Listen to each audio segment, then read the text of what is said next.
Alif, have you heard about the government's plan to introduce electric vehicles in our city? Yeah, I've heard about it. In my opinion, it's a great idea because it could cut air pollution in the city. But I think there are some challenges that need to be addressed first. I agree. I was thinking the same thing. I believe the charging infrastructure for electric vehicles is still very limited, so that could be a major issue.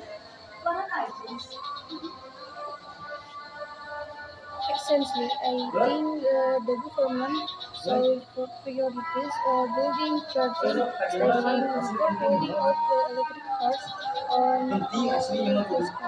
Alternatives might facilitate terlalu